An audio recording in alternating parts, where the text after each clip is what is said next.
So நீங்கள் எதிர்பார்த்தது மதிமுகவில் 32 வருஷமாக பயணித்தது காரணம் மதிமுகவின் வைகோ இல்லாத சமயத்தை அதன் பொதுச் செயலாளலாம், அதனுடைய சொத்துக்களை ஆண்டு அனுபவிக்கலாம், அதனால் இருந்தீங்க.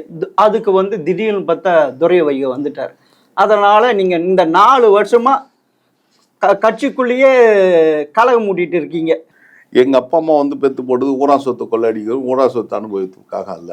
அப்பனா துரை வைகோ ஊரான் சொத்தை கொள்ளையடிக்கிறது, அப்பனா வைகோ பத்து போட்டிருக்காரா? அந்த இடத்துல நிர்வாகத்துக்கு வந்தாங்கன்னா நிர்வாகத்தில் இருக்கும் அது வந்து நீங்கள் வந்து பெருசாக அதுலேருந்து நீங்கள் வந்து கொள்ளலாம் அடிக்க முடியாது. நீங்கள் அந்த அலுவலகத்தை பயன்படுத்தலாம், நீங்கள் வித்துட்டு போக முடியாது.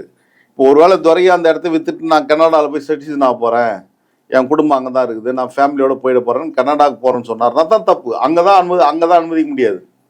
அது வரலாம் நாங்கள் அது கட்சிக்காக தான் இருக்கோம். சார், நீங்கள் ஒரு குற்றச்சாட்டு வைக்கிற துரை வைகோ மேலே கர்நாடகாவில் கோடிக்கணக்கில் சொத்து இருக்குன்னு, அவர் என்ன அரசியல கொள்ளை அடிச்சா இது பண்ணார்? அவர் சொந்தமான உழைப்பில் தானே வாங்கினாரு. அது ஒன்றும் பெரிய குற்றச்சாட்டை சொல்கிறீங்களா சார்?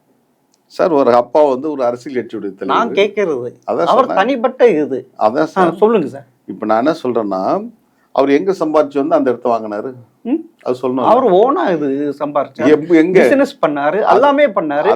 கட்சிக்கோசரம் அவருடைய கெட்ட பேர் வரக்கூடாதுன்ட்டு டொபாக்கோ லைசன்ஸை கூட விட்டு கொடுத்தாரு சார். எங்க வேணான்ட்டு யாரு கொடுத்துருக்குறாங்க?